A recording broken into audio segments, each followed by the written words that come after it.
Hello मेरे दोस्तों। कैसे हैं आप सब। होप बढ़िया रहेंगे, गुड रहेंगे, घर पे हो, सेफ हो। मैं ये कह रहा था सर, दरअसल ये हमारी कंपनीज अमेंडमेंट 2013 की ना सेकंड क्लास है। इससे मैंने पहली क्लास डाल दी थी और उसको डालने के बाद काफ़ी टाइम मैंने रुक गया था, क्योंकि रुका इस वजह से था कि बहुत सारे स्टूडेंट का ना कोर्स कंप्लीट नहीं हुआ था।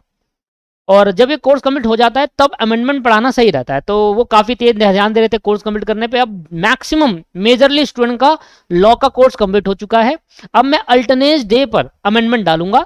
ज़्यादा क्लास नहीं होगी अमेंडमेंट की, करीब 6 से 7 क्लास में अमेंडमेंट खत्म करेंगे और बहुत बढ़िया तरीके से करेंगे। स्टडी मटेरियल को भी ध्यान में रखते हुए करेंगे, स्टडी मटेरियल को सब कुछ ध्यान में रखते हैं। पर उससे पहले मेरी एक रिक्वेस्ट है, अगर आप ये वाला लेक्चर देख रहे हो और आपने अभी तक फर्स्ट लेक्चर नहीं देखा तो उसके बिना ये वाला लेक्चर मत देखिएगा, क्योंकि मैंने वहां पर ऐसी ऐसी बातें बताई है जो आपका जानना बहुत जरूरी है। तो उसका लिंक मैं डिस्क्रिप्शन में डाल दूंगा, आप उसको जाकर एक बार देखिए। देखने के बाद मैं अपने टेलीग्राम चैनल पे, और एक बार चैनल को जरूर ज्वाइन करिए, टेलीग्राम चैनल को भी जरूर ज्वाइन कर लीजिए आप। टेलीग्राम चैनल को ज्वाइन करने का मतलब, जब भी मैं ये अमेंडमेंट वाली क्लास अपलोड करूंगा तो मैं वहां शेयर कर देता हूं, तो आप वहां से आपको ये बदल जाएगा, हाँ अमेंडमेंट आ गई, आप देख सकते हो। ठीक है। तो अल्टरनेट डेज पे अमेंडमेंट आएगी, तो आज एक अमेंडमेंट आएगी तो एक दिन छोड़कर एक दिन में अमेंडमेंट आपको मैं प्रोवाइड कर दूंगा। ठीक है दोस्त। तो हमारी फर्स्ट क्लास आप देखेंगे जरूर, कृपया करके विदाउट उसको देखे बिना मत आइएगा। बहुत ही जो अमेंडमेंट में पढ़ाऊंगा ये ना तो सीए के हिसाब से है ना सीएस के हिसाब से है, स्पेशली फॉर सीएमए के हिसाब से है। और इतनी ही पढ़नी है और कुछ नहीं पढ़ना, क्योंकि इतना ही हमारे स्टडी मैटर में दे रखा है। ठीक है जी। चलो, और ये पीडीएफ आपको मिल जाएगी दोस्तों। जितनी मैंने बना दी उतनी तो मैं शेयर कर दूंगा, ठीक है। बाकी तो मैं सोचा था लास्ट में दूं, पर जितनी मैंने बना दी उतनी मैं आपको शेयर कर देता हूं।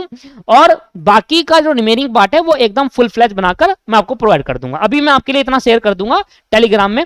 टेलीग्राम चैनल को ज्वाइन करने के लिए सिंपली आपको टेलीग्राम में जाकर दीपक क्लासेस सर्च करना है, लोगो बना होगा, उस लोगो पे जाकर आप ज्वाइन करिए। मैं ये क्लासेस आज की और रेगुलर हर क्लास डाउनलोड कर लूंगा, शेयर कर दूंगा, और ये पीडीएफ जरूर शेयर कर दूंगा, जिसमें आप दोस्तों जिसमें आप इससे ही पढ़े और किसी से मत पढ़िए। मैं आपको फिर रिक्वेस्ट कर रहा हूं, क्योंकि आप अमेंडमेंट आती है तो हमें एज पर लॉ लिखना होता है।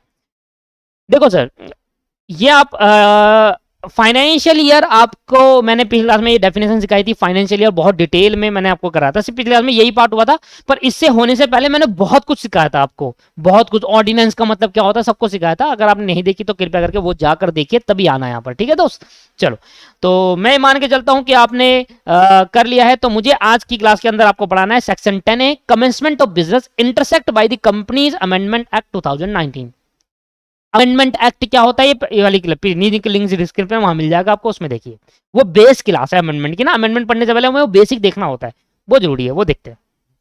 तो सेक्शन 10A, एक नया सेक्शन इंटरसेक्ट करा गया कंपनी अमेंडमेंट एक्ट 2019 द्वारा। सर ये स्टडी मटेरियल के, मैंने नीचे इस नोट्स की खासियत ही यही है, जो मेरे नोट्स उसकी खासियत यह है कि हर एक जो अमेंडमेंट आई है ना, वो आपको रेफर करते हुए चलेंगे स्टडी नोट में। तो ये अमेंडमेंट आई थी, तो स्टडी मटेरियल के पेज नंबर 296 खोलते हैं। खोलो जरा, बुक निकालो, स्टडी मटेरियल का पेज नंबर 296 खोलो, वहां पर आपको ये अमेंडमेंट दिखेगी। चलो सर खोलते हैं, एक बार देखते हैं।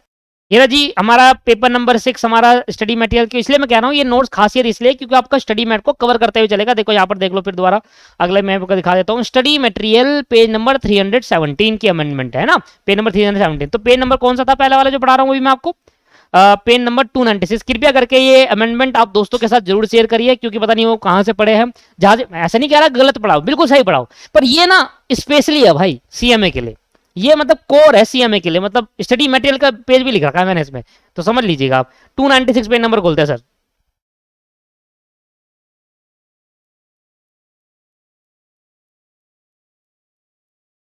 तो 296, 307 में चले गए,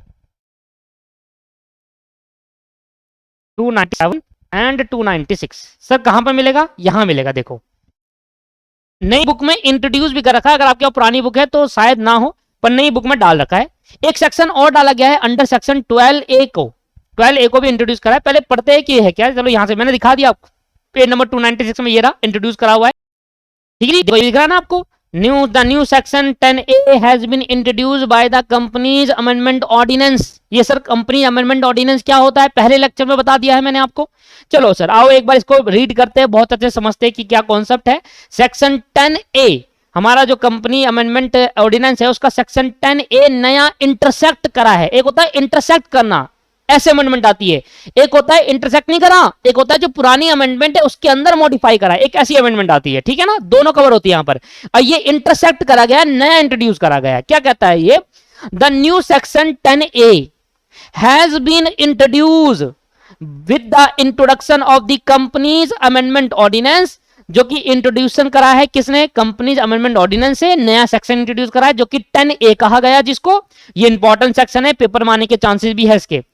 it provide that every company, section यहां से चालू हुआ, it provide that, it provide that का मतलब है ये क्या बताता है, इट प्रोवाइडेड दैट का मतलब है ये बताता है, ये सेक्शन 10A जो नया इंट्रोड्यूस करा है वो बताता है, क्या बताता है, एवरी कंपनी, हर वो कंपनी इनकॉर्पोरेट हुई है after the notification of the ordinance, ordinance के नोटिफिकेशन के बाद हर वो कंपनी जो इनकॉर्पोरेट हुई है शैल नॉट कमेंस बिजनेस, वो बिजनेस नहीं कर पाएगी अनलेस, जब तक the director file a declaration within 180 day of the incorporation that every subscriber has paid for a share as agreed and the register office has been verified by filling necessary return.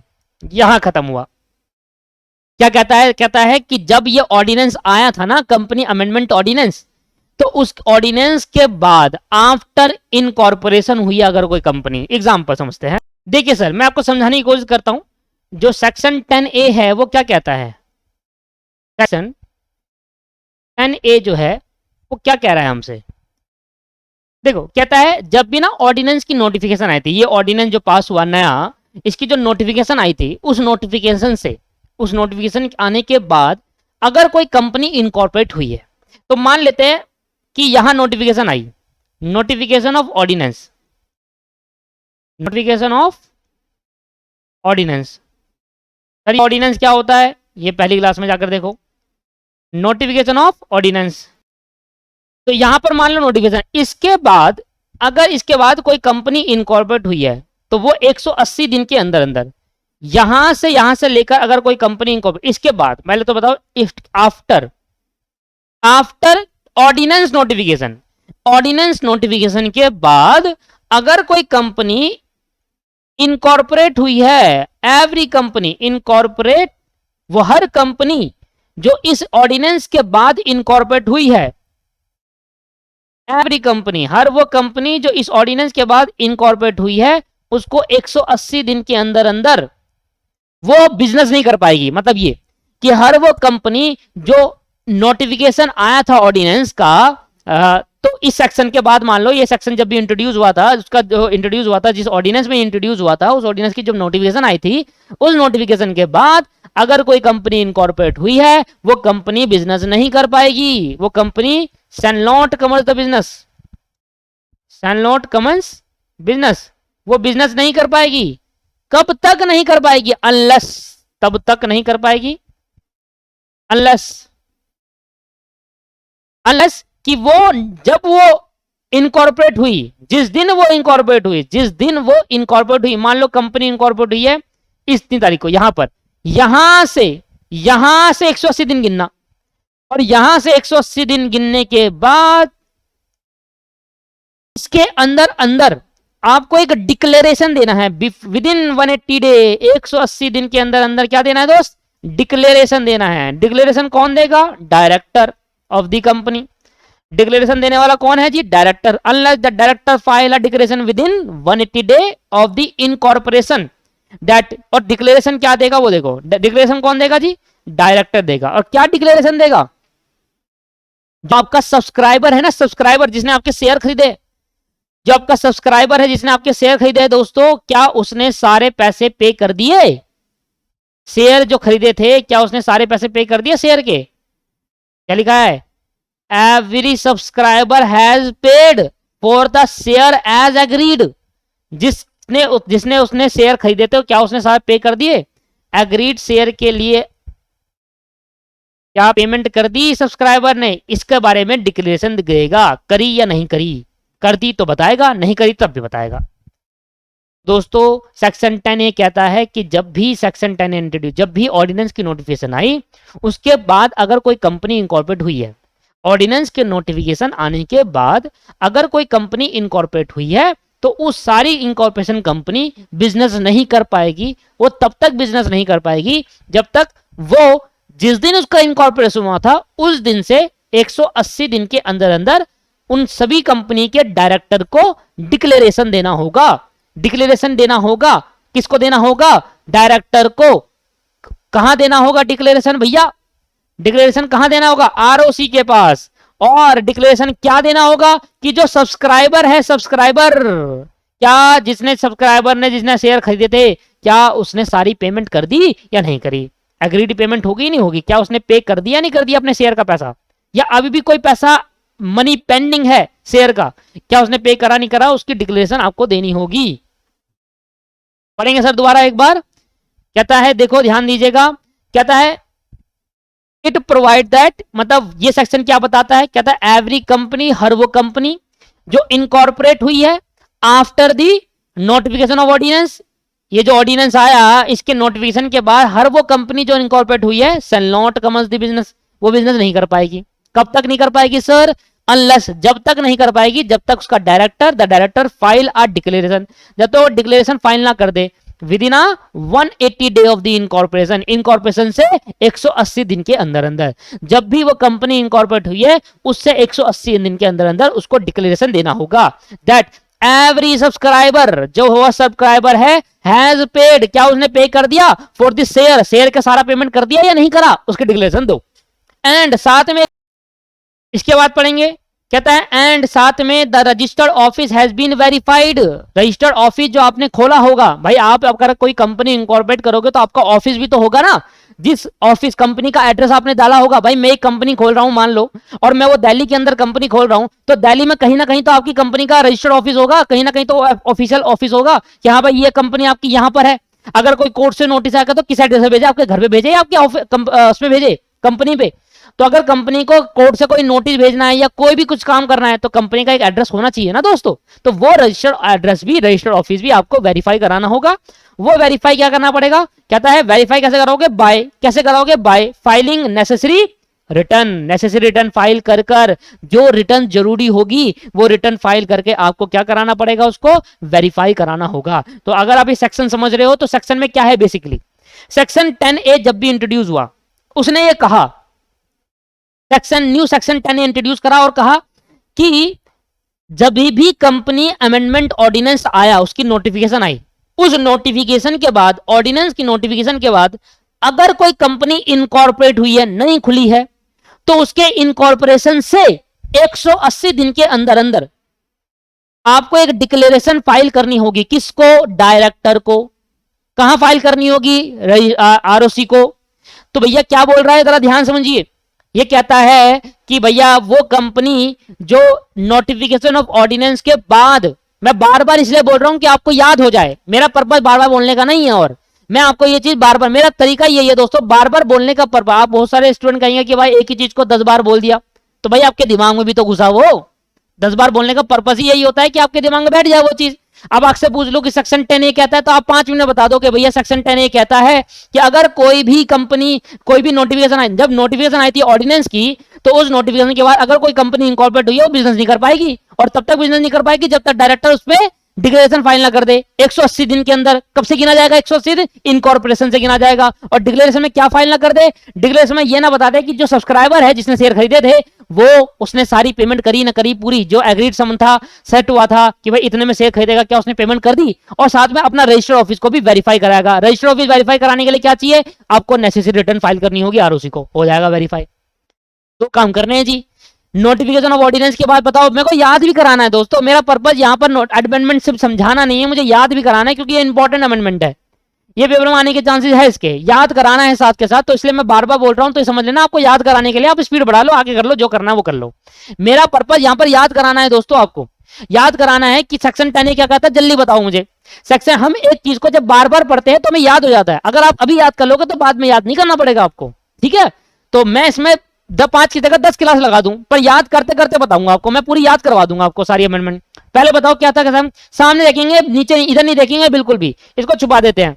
अब देख लो जरा, section 10A introduce हुआ, और 10A introduce होकर उसने क्या कहा, उसने कहा कि ऑर्डिनेंस का नोटिफिकेशन जब आया था उसके बाद जो कंपनी इनकॉर्पोरेट हुई है वो कंपनी बिजनेस नहीं कर पाएगी, और कब तक नहीं कर पाएगी, तब तक नहीं कर पाएगी जब तक उस कंपनी का डायरेक्टर डिक्लेरेशन फाइल ना कर दे कि भाई उसके जो सब्सक्राइबर है उन्होंने क्या सारे पेमेंट कर दी, क्या उसने सारा शेयर के पेमेंट कर दी जो पेमेंट करना था, और कब तक देना है डिक्लेरेशन, जब से इनकॉर्पोरेट हुई है कंपनी उसके 180 दिन के अंदर आपको देना पड़ेगा, नहीं तो कंपनी बिजनेस नहीं कर पाएगी।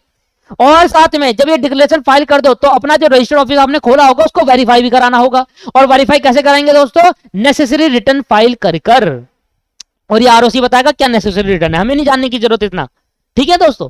बाकी डीप नॉलेज पढ़नी है तो इसको भी घुस जाएंगे, पर इतना फायदा क्या है, आप मुझे बताइए पेपर के लिए क्या रेलिवेंट है। अभी पेपर के लिए रेलिवेंट है कि नेसेसरी रिटर्न भरनी है, और नेसेसरी रिटर्न कुछ भी हो सकती है ना दोस्तों, है ना, अकाउंट्स हो सकती है, अकाउंट का भाई रिटर्न भरो कि भाई अकाउंट का स्टेटमेंट जमा कराओ, कुछ भी। अब जरा ध्यान सुनेंगे, यहां पर ये बात क्लियर हो गई, ये एक याद हो गया आपको। एक लास्ट बार और कहूंगा कि आपको याद हो जाए, बस एक लास्ट बार बस अमेंडमेंट सिखा दी मैंने आपको। सेक्शन 10A आया, उसने क्या कहा, याद करना है मेरा पर्पस, मैंने फिर कहा कि मेरे को अमेंडमेंट के साथ आपको याद भी कराना है। सेक्शन 10A आया तो आप खुद बताओ उसने क्या कहा। उसने कहा जब भी ऑर्डिनेंस की नोटिफिकेशन आई, उसके नोटिफिकेशन के बाद अगर कोई कंपनी इनकॉर्पोरेट हुई है तो उसके इनकॉर्पोरेशन के बाद वो बिजनेस नहीं कर पाएगी, वो तब तक बिजनेस नहीं कर पाएगी जब तक उसका डायरेक्टर इनकॉर्पोरेशन से 180 दिन के अंदर अंदर क्या ना कर दे, डिक्लेरेशन फाइल ना कर दे। और इस डिक्लेरेशन में क्या बताएगा कि जो हमारे सब्सक्राइबर है उसने सारे पैसे दे दिए भैया, जो हमारे सब्सक्राइबर है जिन्होंने शेयर खरीदा था, जितने की बात हुई थी वो सारा पैसा पे कर चुके हैं, और साथ में अपना रजिस्टर्ड ऑफिस भी वेरीफाई कराएगा। बताओ बात क्लियर है नहीं है, और वेरीफाई कैसे कराएगा ये भी लिख देना, by necessary return, by filing a necessary return. Clear है नहीं है। अब बात आती है कि शेयर होल्डर और सब्सक्राइबर होते कौन है। मैं आ गया हूं, मुझे पता है आपको नहीं पता, अब पता भी होगा तो बहुत सारे स्टूडेंट को नहीं पता होगा, बहुत सारे को पता होगा, तो बता देते हैं भैया शेयर होल्डर और सब्सक्राइबर में डिफरेंस क्या होता है। या ध्यान सुनेंगे, बड़ा सिंपल सा लॉजिक है दोस्तों, बहुत सिंपल होता है शेयर होल्डर और सब्सक्राइबर में डिफरेंस समझना। देखो जब भी कंपनी इनकॉर्पोरेट होती है ना दोस्तों, तो इनकॉर्पोरेट होने के बाद जो पहली बार शेयर खरीदते हैं कंपनी के इनकॉर्पोरेशन के पहले, कंपनी के इनकॉर्पोरेशन के टाइम जो पर्सन शेयर खरीदते हैं वो सब्सक्राइबर माने जाते हैं, और इनकॉर्पोरेशन के बाद जो पर्सन शेयर खरीदते हैं वो शेयर होल्डर माने जाते हैं। दोबारा सुनते हैं मैंने क्या कहा, कंपनी के इनकॉर्पोरेशन के टाइम पर जिस पर्टिकुलर पर्सन ने शेयर को एक्वायर करा इनकॉर्पोरेशन के टाइम पर ही, तो वो पर्सन क्या होते हैं, शेयर होल्डर सब्सक्राइबर माने जाते हैं। और इनकॉर्पोरेशन होने के बाद कंपनी ने शेयर इशू किया, फिर पब्लिक ने खरीदा, वो शेयर होल्डर हो गए। एग्जांपल समझते हैं कि भाई मान लो मैं अपनी कंपनी खोल रहा हूं, हम 2-3 जनों ने मिलकर कंपनी खोली, ठीक है, मान लो हम 3 जने हैं और 3 जनों ने मिलकर कंपनी खोली, 4 जने हैं मान लेते हैं, तो हमने कह रहे हैं भाई हम 4 जने हैं, ए बी और सी और डी, हम 4 जने, हम 4 जनों ने मिलकर कंपनी खोली। तो जब हमने मिलकर कंपनी खोली तो हमने कहा भाई देखो ऐसा करते हैं कि 80% शेयर तो बांट लेते हैं चारों, तो हमने 80% शेयर चारों में बांट दिए, ये लो भाई। तो इसने कहा भाई 20 मैं रखूंगा, 20 तू रख लियो, 20 तू रख लियो, 20 रख लियो, 100। अब बच्चा 20% इसको जनरल पब्लिक में इनकॉर्पोरेशन के टाइम पे इशू कर देंगे। तो अब कंपनी खुलते वक्त, कंपनी इनकॉर्पोरेट होते वक्त शेयर किसने लिए, ए ने लिए 20, बी ने लिए 20, सी ने लिए 20% और डी ने लिए 20%, हो गए कितने 40, 80, और 20% जो बकाया हो गया कंपनी इनकॉर्पोरेशन के, बाकी 20% को जनरल पब्लिक के लिए बांट इशू कर दिए। स्टॉक एक्सचेंज में रजिस्टर लिस्टेड कराकर, है ना, स्टॉक एक्सचेंज में लिस्टेड होगी तभी शेयर इशू कर पाएंगे। स्टॉक एक्सचेंज में लिस्टेड कराया और जनरल पब्लिक से पैसे की जरूरत थी, शेयर इशू कर दिया 20%, बाकी 20% शेयर इशू कर दिया मार्केट के अंदर और वो खरीद लिया। तो वहां पर खरीद लिया, मान लो R P Q R S ने बाकी 20% खरीद लिए। अब मुझे बताओ 2 पर्सन हो गए, इधर बहुत सारे पर्सन है जिन्होंने शेयर खरीदे। एक तो वो पर्सन जो कंपनी के इनकॉर्पोरेशन के टाइम पर जिन्होंने शेयर लिए, मतलब A B C D, company incorporate हुई थी, कहा भाई देखो 100% के शेयर है, 20% तो बाट लिस्टेड कराने के बाद इशू करेंगे, बाकी अभी 20% रख लेते हैं सारे। तो कंपनी में 20% हिस्सा किसका, ए का, 20% बी का, और 20% सी का और 20% डी का, हो गया 80%। ये 80% at the time of incorporation हुआ, तो that's called A B C D is subscriber. और इसको होने के बाद 20% जो शेयर इशू करने थे वो लिस्टेड कराए स्टॉक एक्सचेंज में, लिस्टेड कराने के बाद उसको बाहर जनरल पब्लिक में इशू कर दिया, वहां खरीद लिया पीक्यूआर ने उस 20% को, 5 कर लिए, तो वो पीक्यूआर क्या बन गए, शेयर होल्डर। क्लियर है या नहीं है। तो वही तो समझाना है, इनकॉर्पोरेशन के टाइम पे जो बंदा शेयर खरीद ले, भाई 20% ए ले आ रहा है, 20% बी ले आ रहा है, 20 सी ले आ रहा है और 20 डी ले आ रहा है, तो इसके बदले का पैसा भी तो देगा कंपनी को। तो यही तो डिक्लेरेशन देनी है, क्या उन एबीसीडीओ ने पैसा दिया या नहीं दिया, हाँ अगर दे दिया तो बताओ भैया। हाँ भाई हमारे ABCD जो हमारे सब्सक्राइबर है, आप फर्स्ट शेयर होल्डर भी कह सकते हो उनको, वैसे सब्सक्राइबर बोलते हैं, तो सब्सक्राइबर जो है उन्होंने पैसा दिया नहीं दिया ये बता दो कि भाई हाँ पे कर दिया है, नहीं दिया तो भैया नहीं चलेगा काम। आपने कहा भाई पे कर दिया ना, हैज पेड और नॉट पेड, क्या लिखा पेड और नॉट, क्या लिखा पे कर दिया ना, तो बताओ हाँ कर दिया सर, जितना एग्री था बता दिया। आप और मैंने मिलकर कंपनी खोली दोस्तों, ठीक है, आप और मैंने मिलकर कंपनी खोली, हमने कहा देखो हमारा जो 100% का शेयर है, 50% आपका हिस्सा 50% मेरा हिस्सा, मेरे को 50% के बदले में 10 लाख रुपए देने हैं, आपको 50% के बदले में 10 लाख रुपए देने हैं। अब हमें डायरेक्टर क्या कहेगा, डायरेक्टर कहेगा हम डायरेक्टर ही बन सकते हैं, हम प्रमोटर भी बन सकते हैं अपनी कंपनी, है ना भाई, मेरी कंपनी हमारी कंपनी, हम क्यों दूसरे को डायरेक्टर बनाए, हम क्यों दूसरे को प्रमोटर बनाए, है ना दोस्तों, हमारी कंपनी हम ही हमने खोली है, हम ही प्रमोटर होंगे, हम ही डायरेक्टर होंगे, समझ में आता है ना। अब मैं प्राइवेट की बात कर रहा हूँ भाई, मैंने बड़ी मेहनत से कंपनी खोलूंगा, मैं अपनी मेहनत से कंपनी खोलेंगे मिलकर हम दोनों, तो क्या हम डायरेक्टर किसी और को बना देंगे, नहीं अपने को तो बनाएंगे। जनरल नॉलेज की बात कर रहा हूँ, वैसे बना तो किसी और को भी सकते हैं, मैं जनरल की बात कर रहा हूँ, क्लियर है नहीं है, ठीक।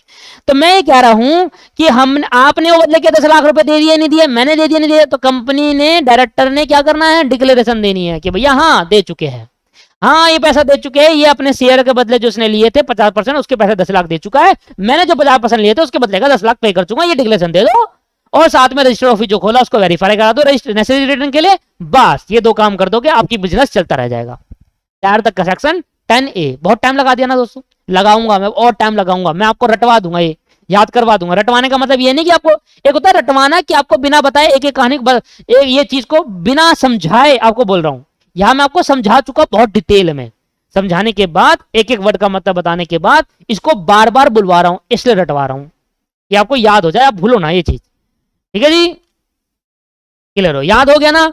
अगर मैं आपसे पूछ लूं बता दोगे, देखो मैंने फिर कहा मेरा पर्पज यहां पर आपको याद कराना भी है, इसलिए मैं एक चीज को बार बार बोल रहा हूं, मेरी क्लास लंबी हो सकती है पर ये बेनिफिशियल होगी, क्योंकि आप ये क्लास देखने के बाद दोबारा पढ़ोगे नहीं, मुझे पता है क्यों, क्योंकि आपको याद।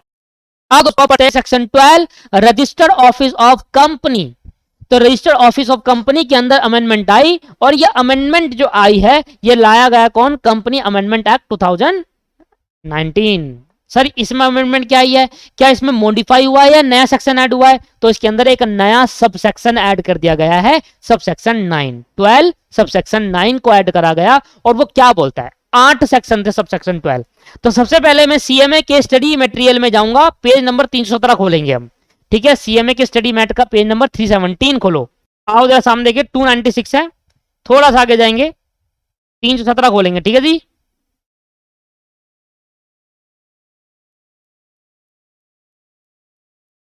अरे वो सेक्शन 10A याद हो गया ही नहीं हुआ आपको, सेक्शन 10A याद हो गया ना भाई, मेहनत तो बर्बाद मत करना, बस मैं बार बार चिल्ला चिल्ला के पर्पस यही है मैं आपको याद करवा दूं बस। सेक्शन 10A याद हो गया है सर, अभी भी याद है, मैं सुना दूंगा, है ना, आप भी सुना दोगे मुझे पता है भाई, आ जा जल्दी 17। और क्लास में मैंने दोस्तों ये सारी चीजें कवर करा चुका हूँ, आपका ये जो ये दे रखा है आपके पास क्या नाम है, ये MCQ जितने भी ये सब करा दिया था मैंने क्लास के अंदर आपको, है ना, अगर आपने क्लासेस ली थी तो आपको पता है मैं ये सारा हर चैप्टर के बाद कराते हुए आया है। 317 नहीं मिल रहा मुझे, 307,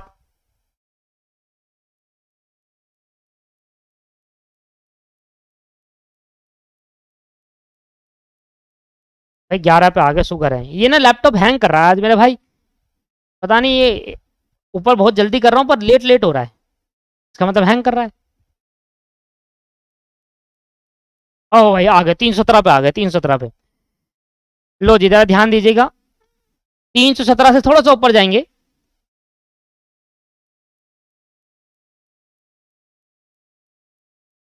ठीक है। तो मैं यहां पर आया सबसे पहले सेक्शन 12 सब सेक्शन 1, तो एक लाइन पढ़ा देता हूं बस पहले की, क्या था, in section 12 of the principal act, सबसे पहले समझो प्रिंसिपल एक्ट का मतलब क्या होता है, फिर सेक्शन 12 तो समझ में आ जाएगा। प्रिंसिपल एक्ट वो एक्ट होता है जो आप मेन एक्ट पढ़ रहे हो, बताओ क्या पढ़ रहे हैं हम, कंपनीज एक्ट 2013 पढ़ रहे हैं, तो जो कंपनीज एक्ट 2013 होता है ना दोस्तों, वो हमारा प्रिंसिपल एक्ट माना जाता है, जो आपका मेन एक्ट होता है, principal act means main act.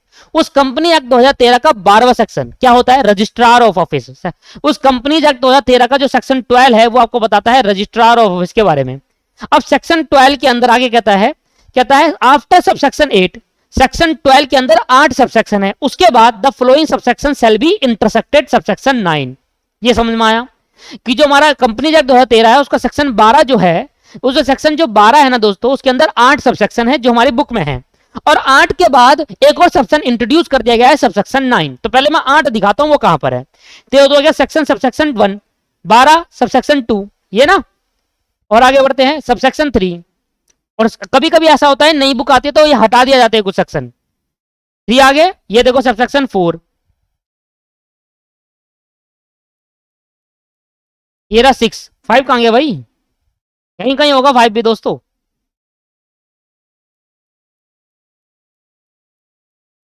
देखते हैं, चलो सबसेक्शन 6 आ गया, 12 सबसेक्शन 6।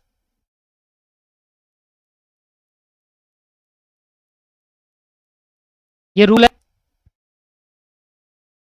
रूल कौन बनाता है जी, सेंट्रल गवर्नमेंट, जो रूलिंग पार्टी होती है। देखो सेक्शन 6 के बाद सेक्शन 7 तो नहीं है, सेक्शन 8 लास्ट है, मुझे सेक्शन दिख रहा है 12 सबसेक्शन 8, इसके बाद नहीं दिख रहा कुछ भी। सबसेक्शन 9 नहीं है ना, अब छोड़ो वो सबसेक्शन 12 है। देखो हमारे पास सेक्शन 12 8 था, 12 8 के बाद 12 7 गायब कर दिया, 12 6 था, 12 5 गायब कर दिया। मतलब इंस्टीट्यूट नहीं पढ़ाना चाहता भाई, मेरे को दिख नहीं रहा, या तो है या दिख नहीं रहा मुझे। एक बार देख लेना जी, यहां पर मुझे ना तो सेक्शन 12 5 पढ़ाना है आपको, ना 12 6 पढ़ाना है, ना 12 7 पढ़ाना है, ना 12 8, मुझे 12 9 पढ़ाना जो अमेंडमेंट है। अब यहां पर मुझे दिखा भाई सेक्शन सबसेक्शन 12 सेक्शन 12 सबसेक्शन 6 दिखा, इसके बाद मुझे 7 कहीं नहीं दिख रहा, और ये रूल 30 चालू हो गया तो 7 नहीं दिखा। 7 नहीं होगा मतलब स्टडी मटेरियल में पढ़ते हो ना, स्टडी मटेरियल सारे पढ़ने जा रहे हो, इसलिए कहते हैं स्टडी मैट से पढ़िए। कभी कभी ऐसा होता है हम 12 8 के 8 सेक्शन पढ़ ले, पर हमारे पास छठा सेक्शन के बाद 7वां है नहीं, 5वां है नहीं, 8 हमें वो भी पढ़ गए, तो उतना पढ़ने का कोई फायदा नहीं होता। चलो जी, मैं ये दिखाना चाहता हूँ लास्ट सेक्शन 8 था, ठीक है ना। इसके बाद ना तो अमेंडमेंट करा गया इंस्टीट्यूट द्वारा, ना कुछ करा गया। यहाँ पर डालना चाहिए था, नहीं डालना चाहिए था, नहीं, इसलिए तो अमेंडमेंट होता है, वो नहीं डला हुआ, इसलिए अलग से पढ़ाया जाता है उस चीज को। तो सेक्शन 12 8 के बाद सेक्शन 12 9 भी आ गया है, अमेंडमेंट एक्ट 2019 में लाया गया। और ये 12 9 क्या कहता है वो देखना, ठीक है जी। इससे पहले आपको पता होना चाहिए रजिस्टर्ड ऑफिस के सेक्शन। तो registered office of a company, section 12 of the companies act 2013, after subsection 8, subsection 8 के बाद the following subsection shall be intersected, namely subsection 9। क्या कहता है वो सुनना, ठीक है जी। चलो देखते हैं, कहता है if the registrar has reasonable causes to believe that the company is not carrying on any business or operation, he may cause a physical verification of the registrar office of the company in such manner as may be prescribed, and if any default is found to be made in complying the requirement of subsection 1 से लेकर subsection तक 8 तक, initiate action for a removal of the name of the company from registrar of the company under chapter this. क्या कहता है, बड़ा simple सी language में आपको समझाऊंगा, ये लॉ की लैंग्वेज है ना दोस्तों, तो इसलिए थोड़ी प्रॉब्लम हो सकती है। बड़ा सिंपल से समझते हैं, एक एक लाइन पढ़ते हैं, उसको जानने की कोशिश करते हैं। सबसे पहले समझते हैं, ये लाइन हटा दूं मैं सब, ये तो मैंने एक बार पढ़ लिया। चलो क्या है कि एक बार पढ़ने से कभी नहीं आता, कभी नहीं आएगी कोई चीज अगर आप एक बार पढ़ रहे हो और बिना उसको समझ, पढ़ा कैसे जाएगा, पढ़ा ऐसे जाएगा, देखो ऐसे। इफ द रजिस्ट्रार मतलब आरओसी, रजिस्ट्रार का मतलब क्या होता है, ROC. If the registrar has reasonable cause, reasonable cause का मतलब क्या है, रीजनेबल मतलब कॉज का मतलब होता है कारण, एक ऐसा कारण जो रीजनेबल है कि हाँ भाई ये है। If the registrar has a reasonable cause to believe, ये कारण है कि वो बिलीव कर सके, कौन, आरओसी, ये बिलीव करने के उसके पास ऐसा सबूत है, ऐसी वजह है, ऐसा कारण है, ऐसा कॉज है जिससे वो बिलीव कर सकता है क्या, that the company is not carrying on any business, company is not carrying on any business और operation, he may cause a physical verification of a registered office of the company. क्या मतलब होता है, ध्यान समझिए। तो क्या मतलब है दोस्तों, सिंपल मतलब ये है कि रजिस्ट्रार को अगर लगता है, उसके बाद रीजनेबल है, रीजनेबल कॉज है, एक रीजनेबल कारण है, पूरा एक बढ़िया आपके पास है, ऐसा सबूत है, ऐसा प्रूफ है कि हाँ कंपनी खोलने के बाद उसमें कोई भी बिजनेस नहीं किया जा रहा या कोई भी ऑपरेशन नहीं किया जा रहा। क्या बोल रहा है, रजिस्ट्रार को अगर लगता है reasonable cause is to be believe, इसका मतलब है उसके बाद ऐसा सबूत है, ऐसा वो है प्रूफ कि हाँ उसको ये पक्का यकीन है कि हाँ ये कंपनी बिजनेस खोलने के बाद, इनकॉर्पोरेशन करने के बाद कोई बिजनेस ऑपरेशन कर ही नहीं रही उसके अंदर, तो ऐसे केस के अंदर उस बिजनेस के नाम को इनिशिएट एक्शन में, इनिशिएट लिखा था वो शायद, है ना, initiate action of removal of the name of the company under the from the register of company under chapter 18। क्या कहता है, दोबारा सुने, कि अगर if the registrar has reasonable cause to believe, अगर रजिस्ट्रार के पास पुख्ता सबूत है कि हाँ, उस पर बिलीव कर सकता है कि जो कंपनी इनकॉर्पोरेट हुई है ना, इस कंपनी के कोई भी काम नहीं करा जा रहा उसके, मतलब ये कंपनी कोई भी बिजनेस कैरी नहीं कर रही या कोई भी ऑपरेशन कैरी नहीं हो रहा उसके अंदर, और अगर रजिस्ट्रार चाहे तो वो उनके रजिस्टर्ड कंपनी के रजिस्टर्ड ऑफिस को फिजिकल वेरीफाई भी कर सकता है एज मैनर प्रिस्क्राइब्ड। और अगर कोई डिफॉल्ट लगता है कि हाँ, इस कंपनी ने इंकॉर्पोरेट हुआ है पर ये कंपनी इंकॉर्पोरेट हुई है पर ये कंपनी कोई बिजनेस कैरी नहीं कर रही, कोई ऑपरेशन कैरी नहीं कर रही, ना इसका फिजिकल रजिस्टर ऑफिस मुझे फाउंड आउट हो रहा है, कुछ नहीं मिल रहा, ना ये बिजनेस, ये कंपनी इंकॉर्पोरेट तो हो गया आरओसी के अंदर, पर ना ही बिजनेस कर रही, ना कोई ऑपरेशन कैरी कर रही, ना इसका रजिस्टर जो रजिस्टर ऑफिस है वो फिजिकली वेरीफाई करके देखा आरओसी ने, तो वो भी नहीं फाउंड हुआ। तो इस केस के अंदर क्या होगा, इस केस के अंदर ये होगा कि इनिशिएट एक्शन लिया जाएगा बाय द आरओसी द्वारा, और ये लिया जाएगा अंडर चैप्टर 18। और अंडर चैप्टर 18 में है लिखा हुआ है, चैप्टर 18 का नाम है, under chapter 18 of the company act का नाम है स्ट्राइक ऑफ। उसमें लिखा हुआ है कि इमीडिएट एक्शन पे कंपनी का नाम आरओसी से हटा दिया जाए।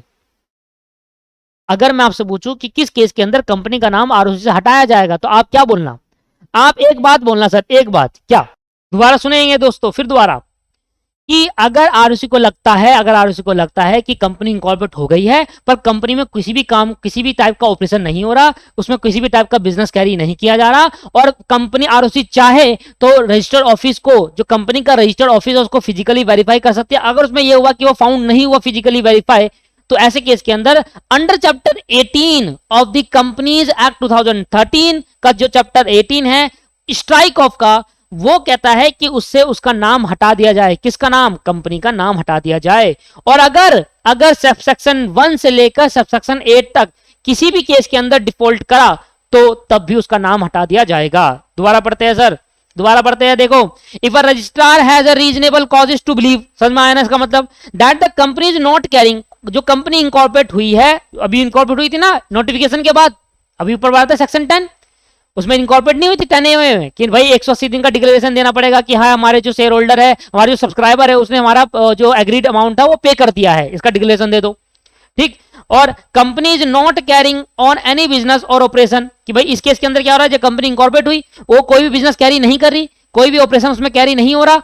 ही में मतलब आरओसी, ही में मतलब आरओसी। आरओसी क्या है दोस्तों, आरओसी एक इंसान है दोस्तों, आरओसी क्या है, एक पर्सन है। आरओसी तो एक डिपार्टमेंट का नाम है, उसके अंदर होने वाले पर्सन है, काम जो काम कर रहे हैं पर पर्सन, वो चाहे तो फिजिकली वेरीफाई कर सकता है कंपनी के रजिस्टर ऑफिस को, और अगर फिजिकली वेरीफाई करता है इन सच मैनर एज, जिस मैनर में प्रिस्क्राइब करेंगे, भाई तरीका होगा एक कि इस तरीके से आप फिजिकली वेरीफाई कर सकते हैं। आरओसी का कोई भी पर्सन जाके आरओसी जाकर फिजिकली वेरीफाई कर सकता है। आरओसी जा रहा है, इसका मतलब क्या है, एक पर्सन है आरओसी का, वो जा रहा है, ठीक है, तो फिजिकली वेरीफाई कर रहा है वो, फाउंड हो रहा है कि वहां पर कोई भी नहीं है। देखना जरा, मैं इस लाइन पढ़ाता हूं। जब मैंने आपको सेक्शन 10A पढ़ाया था स्टडी मैट में, उसके नीचे अंडर सेक्शन 12A भी लिखा था, वो इसलिए छुड़वाया था क्योंकि अब पढ़ाना था मुझे। क्या पढ़ाया अभी मैंने, अभी तक मैंने कहा आरओसी को ये लगता है रीजनेबल कॉजेस टू बिलीव है, इसको लगता है कि हाँ, मैं जो मेरे पे सबूत है कि भाई ये कंपनी जो इनकॉर्पोरेट हुई है, इस कंपनी में कोई भी किसी भी टाइप का बिजनेस कैरी नहीं हो रहा, ना कोई ऑपरेशन हो रहा है। और जब मैं फिजिकली वेरीफाई करने गया, मैं कौन, आरओसी, जब आरओसी फिजिकली वेरीफाई करने गया तो कंपनी का कोई भी रजिस्टर्ड ऑफिस फाउंड नहीं हुआ। Under section 12A new section आया, the name of the company में भी स्ट्राइक ऑफ कर देंगे, स्ट्राइक ऑफ कर देंगे, कंपनी का नाम क्या कर देंगे, हटा देंगे। कहां से, आरओसी से, इफ अगर no office is found on physical verification. पता है कब कब कंपनी का नाम हटाएंगे, इधर देखो,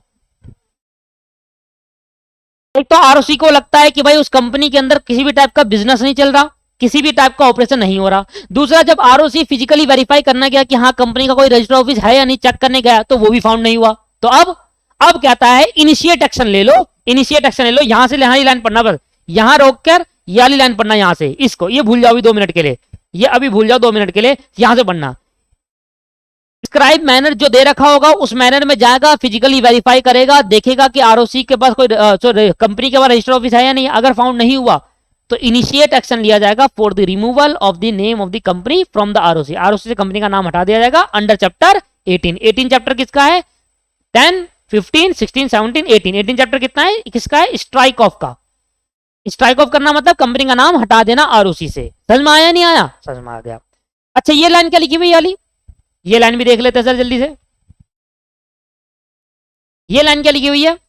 if any default is found to be made in complying with the requirement of section 1 subsection 1, he may without prejudice to the provision of subsection 8 initiate action for removal of the company and लगा दिया। मतलब 3 बातें होगा तब मैं company का नाम strike off कर दूंगा। याद रखना कौन सी 3 बातें? एक, बिजनेस कैरी नहीं हो रहा, कोई भी ऑपरेशन कैरी नहीं हो रहा। दूसरा, फिजिकल वेरिफिकेशन करने गए तो रजिस्टर ऑफिस नहीं फाउंड हुआ। आरओसी फिजिकल वेरिफिकेशन करने गया तो कोई रजिस्टर ऑफिस नहीं था कंपनी का। और इफ एनी डिफॉल्ट, अगर कोई डिफॉल्ट करा गया हो, अगर if any default is found, ये फाउंड हुआ है to be made in complying with the requirement of subsection 1, section 12 का सबसेक्शन 1 जो है, अगर उसकी रिक्वायरमेंट को पूरा नहीं करा गया तो बिना सबसेक्शन 8 लगाए, without prejudice the provision of section 8, इसका मतलब है बिना सबसेक्शन 8 लगाए। बिना सेक्शन 8 का मतलब उसमें पनिशमेंट दे रखी है, उसको ना लगा ले, बिना सीधा हटाओ नाम भाई, इस कंपनी का नाम ही हटाओ। एक एक लाइन समझा रहा हूं आपको। Without prejudice to the provision of section 8 का मतलब क्या है? बिना सबसेक्शन 8 की प्रोविजन लगाए, बिना उसका सेक्शन 8 का प्रोविजन मत लगाना, सीधा कंपनी का नाम हटा देना आरओसी से under chapter 18। That's called strike off. Clear है या नहीं है? इस केस के अंदर कंपनी का नाम हटाया जाएगा आरओसी से। आरओसी से किस केस के अंदर कंपनी का नाम हटाया जाएगा? अगर कंपनी इंकॉर्पोरेट हुई है और उस कंपनी में के अंदर कोई भी बिजनेस कैरी नहीं हो रहा है, कोई भी ऑपरेशन कैरी नहीं हो रहा। दूसरा, कंपनी का आरओसी जाती है कंपनी के फिजिकल रजिस्टर ऑफिस में और रजिस्टर ऑफिस फाइंड नहीं होता। तीसरा, अगर किसी कंपनी ने, ये दोनों चीज है, ये दोनों चीज हो गई। आरओसी गई कंपनी, देखो 3 केसेस में से कोई भी एक केस हो गया ना तो सीधा स्ट्राइक ऑफ हो जाएगा। पहला केस ये है कि रजिस्टर ऑफिस पे गए, रजिस्टर ऑफिस नहीं मिला, ठीक है, तो स्ट्राइक ऑफ कर देगा, फाउंड नहीं हुआ। दूसरा केस ये है कि भैया कंपनी खोली पर उसमें कोई भी काम नहीं हो रहा। भाई कंपनी खोली क्यों जब काम ही नहीं हो रहा, तो हटाओ उसका नाम। तीसरा ये कि अगर कंपनी ने, कंपनी के दोनों रिक्वायरमेंट पूरी हो गई, कंपनी का रजिस्टर्ड ऑफिस भी फिजिकली है और कंपनी उसमें बिजनेस भी कर रही है, पर कंपनी ने सेक्शन 12 का सबसेक्शन 8 को नहीं माना या उसकी रिक्वायरमेंट को पूरा नहीं करा, तब मैं सबसेक्शन 8 नहीं लगाऊंगा, मैं सीधा उसका नाम रिमूव कर दूंगा। यह समझने की कोशिश करिए क्या समझा रहा हूं मैं, ठीक है जी। तो बिना सबसेक्शन 8 लगाए हम सबसेक्शन 8 में क्या लिखा है? सबसेक्शन 8 में पनिशमेंट है मिनिमम 1000 रुपए, मैक्सिमम 1 लाख रुपए की। उसको बिना लगाए भैया हम उसका नाम रिमूव कर देंगे अगर कंपनी ने कोई डिफॉल्ट करा सबसेक्शन 1 में। सबसेक्शन 1 में लिखा हुआ था, देखो सबसेक्शन 8 में क्यों लिखा है? सबसेक्शन 12 सबसेक्शन 8 में दे रखी है पनिशमेंट 1000 और एक्सीड 1 लाख से एक्सीड नहीं होगी। ये मैं पढ़ नहीं रहा पर इस पनिशमेंट है। दूसरा, सबसेक्शन 1 की बात अगर नहीं मानी तो, सबसेक्शन 1 की बात नहीं मानी, सबसेक्शन 1 में क्या दे रखा था? देखो act required a company have to be registered office, company का रजिस्टर्ड ऑफिस होना चाहिए of its for the purpose of receiving and acknowledging the all the communication notice address to the within और the registered office shall be open 30 day from the date of the incorporation of the company. ये लिखा था। Section 12(1) में क्या लिखा हुआ है? 12(1) में लिखा हुआ है कंपनी का रजिस्टर्ड ऑफिस होना चाहिए और वो रजिस्टर्ड ऑफिस इनकॉर्पोरेशन के 30 दिन के अंदर अंदर बनाओ और उसके बाद डिक्लेरेशन दे दो, उसके बाद एक रिटर्न फाइल करो आरओसी को, उसको बताओ कि हाँ हमारा रजिस्टर्ड ऑफिस खुल चुका है। सेक्शन 10A और 12A और सेक्शन 12(1) और 12(9) ये सभी एक साथ पढ़ोगे तब समझ में आएगा सेक्शन 12 का सब सेक्शन 9 आया है। क्या बोल रहा है सेक्शन 12(1)? कहता है कंपनी का रजिस्टर्ड ऑफिस होना चाहिए, कंपनी के इनकॉर्पोरेट होने इंपॉर्टेंट होने के बाद 30 दिन के अंदर अंदर रजिस्टर्ड ऑफिस खोलो और एज पर सेक्शन 10A के साथ उसमें डिक्लेरेशन रिटर्न फाइल करो, नेसेसरी रिटर्न, जिससे आरओसी को पता चले कि हाँ रजिस्टर्ड ऑफिस खुल चुका है। और सेक्शन 12(1) तो कह रहा है कि रजिस्टर्ड ऑफिस होना चाहिए और 30 दिन के अंदर अंदर इनकॉर्पोरेशन के 30 दिन के अंदर अंदर रजिस्टर्ड ऑफिस खुल जाना चाहिए। और आपने रजिस्टर्ड ऑफिस करा ही नहीं, आपने रजिस्टर्ड ऑफिस है ही नहीं आपका, ना तो इनकॉर्पोरेशन के 30 दिन के अंदर अंदर ना उसके बाद रहे, तो ऐसे क्या करेंगे? इस केस के अंदर इसने कहा कि सबसेक्शन 1 का डिफॉल्ट कर दिया आपने। पहले समझिए डिफॉल्ट क्या है, ये समझिए दोस्तों, मैं बार बार इसमें फोकस कर रहा हूं। डिफॉल्ट क्या है? डिफॉल्ट है कि भैया सेक्शन सबसेक्शन 1 क्या कहता है, सेक्शन 12 का सबसेक्शन 1 कहता है कि भैया कंपनी का रजिस्टर्ड ऑफिस होना चाहिए, इंपॉर्टेंट है।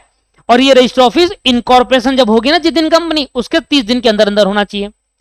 अगर 30 दिन के अंदर अंदर आपने रजिस्टर्ड ऑफिस नहीं खोला तो इसका मतलब आपने सबसेक्शन 1 की कंप्लायंस को पूरा नहीं किया, तो आपका नाम रिमूव कर दिया जाएगा। आया समझ में नहीं आया? सेक्शन 12 क्या कहता है?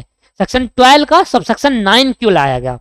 इसमें लाया गया, पहले क्या होता था ना, 12(9) जब तक नहीं था तब तक क्या होता था कि रजिस्टर ऑफिस नहीं खोलते थे, रजिस्टर ऑफिस नहीं खोलते थे। ऐसी कंपनी खोल दी, रजिस्टर ऑफिस खोला नहीं, तो भाई ज्यादा ज्यादा क्या होगा, पनिशमेंट। और ज्यादा पनिशमेंट में क्या होगा, मिनिमम 1000 से 1 लाख रुपए, है ना, कंपनी का नाम तो नहीं कटेगा, यही होता था। तो इसलिए न्यू इंट्रोड्यूस करना पड़ा। ये तो यार रेगुलरली ऐसे चल रहा है। सोचो, आप खुद ही सोचो, सेक्शन जब 12 सबसेक्शन 9 नहीं था तो 9 में तो ये बताया गया कि सीधा कंपनी का नाम हटा देंगे। जब ये सेक्शन नहीं था 2019 से पहले, तब ये होता था पनिशमेंट मिलती थी। तब क्या मिलती थी, पनिशमेंट 12(8) के तहत इसमें पनिशमेंट मिलती थी, सेक्शन 12 सबसेक्शन 8 पे। आप इधर देखो, इसका पढ़ो, मैं आपको पूरा बेस बनाते हुए समझा रहा हूं कि ये नहीं कि भाई आपको सिर्फ अमेंडमेंट पढ़ा दी, पीछे का कुछ नहीं पता। पीछे का भी समझा रहा हूं कि मुझे पता है बहुत सारे सेल्फ स्टडी कर रहे हैं, उनको नहीं पता। आओ सर, सेक्शन 12 सबसेक्शन 8 पढ़ना, क्या लिखा हुआ है, क्या कहता है? ये कहता है provided that if there is any default made in compliance with the requirement of subsection 12, पूरे सबसेक्शन 12, मतलब 12 का 1 2 3 4 5 6 7 8 हो तो पढ़ी रहे, मतलब सेक्शन 12 की अगर किसी भी रिक्वायरमेंट को पूरा नहीं करा तो हर वो द कंपनी और कंपनी के साथ हर वो ऑफिसर जो डिफॉल्ट में था shall be liable to penalty of 1000 रुपए for every day during which default continue. अगर डिफॉल्ट तब भी कंटिन्यू रहा तो 1 लाख तक का फाइन। तो यहां पर फाइन और पनिशमेंट लगती थी दोस्तों, यहां पर पेनल्टी लग जाती थी 1000 रुपए पर दिन के हिसाब से, भाई जब तक नहीं बना रहे रजिस्टर ऑफिस। तो अब क्या हो रहा, मत बनाओ तुम, सीधा 12 लाइन लगाएंगे, उसमें लिखा भी है with prejudice without prejudice of section 8। Section 8 को नहीं देखेंगे आप, यहां पर लिखा भी है कि लाइन समझो इसका मतलब क्या है। ही में ही का मतलब क्या है, ही का मतलब आरओसी, ही का मतलब क्या है, आरओसी, चाहे चाहे बिना किसी सेक्शन 8 के प्रोविजन को मानते हुए वो सीधा सीधा एक इनिशिएट एक्शन ले सकता है और सीधा कंपनी का नाम आरओसी से हटा सकता है under chapter 18, that is strike off. Clear या नहीं? यस सर, क्लियर हो गया? नहीं कमेंट करके बताइए कि हाँ सर समझ में आ रहा है, चीजें क्लियर होती जा रही है। 2 सेक्शन आपको पढ़ा है बहुत डिटेल में, एक बार दोनों सेक्शन का रिवीजन करेंगे। पहला सेक्शन क्या कहता था, याद करो, सेक्शन 10A कहता था कि भाई ये कहता है हर वो कंपनी जो ऑर्डिनेंस के नोटिफिकेशन के बाद इनकॉर्पोरेट हुई है वो उसका जो डायरेक्टर है उसको क्या करना पड़ेगा, डिक्लेरेशन फाइल करना पड़ेगा कि जो उसके सब्सक्राइबर है, जो फर्स्ट शेयर होल्डर होते हैं, जो सब्सक्राइबर है, वो ने अपनी सारी पेमेंट कर दी है। अगर आप 50% ले रहे हो, मैं 50% ले रहा हूं, तो मैंने पे कर दिया है, ये इसका डिक्लेरेशन दो कि हाँ उसकी पेमेंट आ गई है कंपनी के पास। और साथ में रजिस्टर्ड ऑफिस को वेरीफाई कराने के लिए एक नेसेसरी रिटर्न फाइल करनी पड़ेगी जो जरूरी होगा। वेरीफाई कराने के लिए जो रिटर्न आरओसी ने बोला है ना ये फाइल कर दो, तो वो फाइल कर देना। अच्छा, फिर सेक्शन 12A क्या कहा गया कि भाई अगर रजिस्टर्ड ऑफिस फाइंड नहीं हुआ, हम वेरीफाई करने गए, हम कौन है, आरओसी, आरओसी वेरीफाई करने गया और वहां पर रजिस्टर्ड ऑफिस फाइंड नहीं हुआ, तो रजिस्टर्ड ऑफिस फाइंड नहीं हुआ, इसका मतलब 12 सबसेक्शन 1 का उल्लंघन किया है, उसके कंप्लायंसेस को नहीं माना, तो बस रिमूव कर देंगे आरओसी का नाम, आरओसी से कंपनी का नाम रिमूव कर दिया जाएगा as per section 12 subsection 9। Sir नहीं जी नहीं, सर नहीं, ऐसा नहीं होता सर, सेक्शन 12 सबसेक्शन 8 तो पनिशमेंट कहता है, इसलिए तो नया सेक्शन इंक्लूड करा कि भाई हम नहीं मानेंगे, आरओसी चाहे तो सेक्शन सबसेक्शन 8 को 12 का 8वां सबसेक्शन को इग्नोर कर सकता है और सीधा इनिशिएट एक्शन ले सकता है, इसलिए 9 बना गया है सबसेक्शन। क्लियर हुआ कि ये इंट्रोड्यूस क्यों करा गया? क्योंकि लोग मान ही नहीं रहे भाई। जब 30 दिन के अंदर अंदर आरओसी को बोला है कि आरओसी ने बोला है कि भाई खोलो, कंपनी कह रहा है कि भाई खोलो रजिस्टर ऑफिस, आप खोलते क्यों नहीं हो? 1000 रुपए पर दिन की पेनल्टी भर रहे हैं भाई हरामी। हाँ भाई कंपनी खोल लेते हैं, मानते नहीं है भाई। 30 दिन के अंदर बोला ये रजिस्टर ऑफिस खोलो, कह रहा है जी नहीं हम तो 35वें दिन में खोलेंगे, ले 5000 पकड़, हम तो 35वें दिन में खोलेंगे, तो खोल अब, तो 30 दिन से एक ऊपर कर, देख कैसे तेरा नाम करता है। फिर समझ में आ रहा है क्यों लाया गया सबसेक्शन 12 का सबसेक्शन 9, मतलब सेक्शन 12 का सबसेक्शन 9? क्लियर हुआ? बस अब मैं थक चुका भाई, क्योंकि मैं चिल्ला चिल्ला के बहुत बढ़ा चुका, और क्योंकि मैं शुरू से ही पढ़ा रहा हूं, पहले से ही पढ़ा रहा हूं ना, इसलिए मैं आगे ये ना अल्ट्रेशन बड़ा है और उसको मैं पढ़ाने लगा तो मुझे 1 घंटा और चाहिए। देखो मेरी बात समझिए आप, मैं चाहे 2 पॉइंट पढ़ाऊं चाहे क्लास में 1 पॉइंट पढ़ाऊं, एक तो अमेंडमेंट में आपकी पूरी कंप्लीट कराऊंगा और ऊपर से याद भी करा कर दूंगा आपको मैं, ठीक है। तो कोर्स ये समझो कि भाई एक क्लास में तो सिर्फ 2 ही टॉपिक पढ़ा रहा है, ये देखो ना कि एक क्लास में जो 2 टॉपिक पढ़ा है उसको कितनी घुस घुस के पढ़ा रहे हैं, उसको याद भी करा रहा है भाई, तो वो चीज देखिए, ठीक है, पॉजिटिवनेस देखिए। बाकी 100% कोर्स होगा, मैंने कहा ना अल्टरनेट डेज पे क्लास आएगी तो आएगी। अब मैं उसमें 1 पढ़ाऊं या 2 पढ़ाऊं या 3 पढ़ाऊं, वो आपका काम नहीं है सोचना, वो मेरा काम है, क्योंकि मैं अपने तरीके से पढ़ाने दो। हाँ, अगर आपको नहीं समझ में आता नीचे कमेंट कर दीजिए कि भाई सर मुझे समझ नहीं आया, अगली क्लास में मुझे बता देना दोबारा, मैं दोबारा पढ़ा दूंगा। एक लास्ट बार रिवीजन करते हुए क्लास को खत्म करते हैं। पहला, अगर सेक्शन 10A ने कहा कि कंपनी ऑर्डिनेंस के आने के नोटिफिकेशन के बाद अगर कोई कंपनी इंकॉर्पोरेट हुई है तो वो कंपनी जब तक बिजनेस नहीं कर पाएगी जब तक वो उसका डायरेक्टर डिक्लेरेशन ना दे दे। और डिक्लेरेशन किस चीज की देगा कि जो सब्सक्राइबर है, जो कंपनी के इंकॉर्पोरेशन टाइम में जिसने शेयर खरीदे उसने सारी पेमेंट कर दी हो, उसने सारी पेमेंट पे कर दी है, इसका कहा हाँ भाई आरएसओ को लिख कर देंगे सर हमारे जो सब्सक्राइबर है ना उसने सारी पेमेंट कर दी है, ये लो डिक्लेरेशन, हम कह रहे हैं कि सारी पेमेंट हो चुकी है, ठीक है। और साथ में अपने रजिस्टर्ड ऑफिस को वेरीफाई भी कराना है। सर वेरीफाई कैसे करेंगे?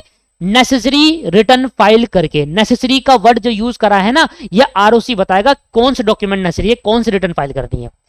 दूसरा, सेक्शन 12A आया वहां पर और उसने कहा कि देखो सर अगर हम फिजिकल वेरिफिकेशन करने गए और हमें पता चला कि रजिस्टर्ड ऑफिस नहीं खुला हुआ है, रजिस्टर्ड ऑफिस नहीं ओपन हुए, तो इस केस के अंदर रजिस्टर्ड ऑफिस फाउंड नहीं हुआ तो इस केस के अंदर स्ट्राइक ऑफ के रूल लग जाएंगे और सीधा इनिशियल बेसिस पर रिमूव कर दिया जाएगा। सेक्शन 12 का सबसेक्शन 9 क्या कहा गया? उसने कहा कि अगर कोई बिजनेस, अगर आरओसी को लगता है, उसको ये प्रूफ है, उसको रीजनेबल कॉजेस टू बिलीव है, उसको लगता है कि हाँ मेरे को प्रूफ है, मेरे पे मैं बिलीव कर सकता हूं, मेरे को लगता है कि भाई ये तो भैया इसने बिजनेस खोला है, इनकॉर्पोरेट करा है, पर ये बिजनेस नहीं कर रहा, ना ही कोई ऑपरेशन कर रहा, ना इसका फिजिकल वेरिफिकेशन करने गया, ना कोई ऑफिस फाउंड हुआ, इसका मतलब इसने क्या करा? सबसेक्शन 1 के प्रोविजन को डिफॉल्ट करा, सॉरी डिफॉल्ट कर दिया। सबसेक्शन 1 किसका? 12 का। सबसेक्शन 1 क्या कहता है? आरओसी कहता है कि रजिस्टर ऑफिस खोलो 30 दिन के अंदर विद इन द इनकॉर्पोरेशन के 30 दिन के अंदर क्या खोलो? रजिस्टर ऑफिस खोलो, ठीक है। अब क्या हुआ? उसने नहीं खोला तो मतलब उसने कंप्लायंस पूरा नहीं करा, तो अब बिना सेक्शन 8 लगाए, बिना सबसेक्शन 8 लगाए, पनिशमेंट के सेक्शन लगाए बिना आरओसी चाहे तो, में लिखा है मस्ट नहीं है कि करेगा ही करेगा रिमूव, चाहे तो रिमूव कर सकता है अंडर चैप्टर 18 स्ट्राइक ऑफ का। मे वर्ड का यूज करा है, मे। ऐसा नहीं है कि आपने कहीं कहा, आप गलत मत पढ़ना, वहां पर आप कहीं कह रहे हो कि सर नहीं यहां तो आरओसी रिमूव कर देगा, रिमूव तब करेगा अगर ऐसा चाहे तो। मैं लिखा था दोस्तों वहां पर, मेरे भाई और बहनों, मैं लिखा है ही में अगर आरओसी चाहे तो भैया रिमूव कर सकता है बिना पनिशमेंट दिए, पर ऐसा होता नहीं है, बहुत कम होता है, नहीं तो पनिशमेंट लगती है बस, और कुछ नहीं। हाँ भाई वो माफी कर लेते भाई, सबसे बड़ा खेल कि पनिशमेंट अगर कम करनी है, हमारे इंडियन रूल में यही है, पनिशमेंट अगर आप कम करवाना चाहते हो, खत्म नहीं, कम कराना चाहते हो तो आप अपोलोजाइज कर लो, आप माफी मांग लो, आपकी पनिशमेंट कम हो जाएगी, बस। ये हर जगह है भैया, आप बस माफी मांग लो, आपकी पनिशमेंट कम हो जाएगी सर, यही है भाई, ऐसा ही है, माफी मांग ले। अब उसने जूम कर दिया, अब वो माफी मांग रहा है, तुम कह रहे हो हाँ कहीं कहीं चीजें अच्छा होना चाहिए कि यार चलो भाई उसकी गलती की वजह से, ऐसे नहीं कि वो जानबूझ कर रहा है, वो हो गया थोड़ा, उससे भूल गया था यार, 30 दिन के अंदर था, 30 दिन अपना खुशी के मौके पे इनकॉर्पोरेशन कर लिया, वो भूल गया बेचारा, 30 दिन के अंदर रजिस्टर ऑफिस भी खोलना है, वो बताना है, रेडी वो भी कराना है, वेरीफाई भी कराना है, बेचारा क्या होगा, अब तुम उसको रिमूव कर दोगे तो उस चीज में पनिशमेंट दी जाती है ना। अगर आरओसी पे डिपेंड करता है भैया ये तो, कि वो पनिशमेंट देना चाहता है या सीधा स्ट्राइक ऑफ करना चाहता है, नाम हटा देगा उसको। क्लियर है? 2 सेक्शन क्लियर है आपको? ठीक है, तो टेलीग्राम चैनल ज्वाइन कर लीजिएगा, ये पीडीएफ मैं शेयर कर दूंगा, जितनी बनी है उतनी शेयर कर दूंगा, बाकी का जैसे जैसे बनती जाएगी वैसे वैसे भेजते जाऊंगा। बहुत सारे सेक्शन है, सारे पढ़ेंगे, अब टेंशन मत दीजिए, मजा आ रहा होगा पढ़ने में, है ना। तो अच्छा लगा तो लाइक करे, दोस्तों के साथ शेयर करे और कमेंट करके बता दो, अगर कुछ समझ नहीं आया तो वही बता दो, अच्छा लगा तो अप्रिसिएशन भी दे दीजिए। Thank you very much.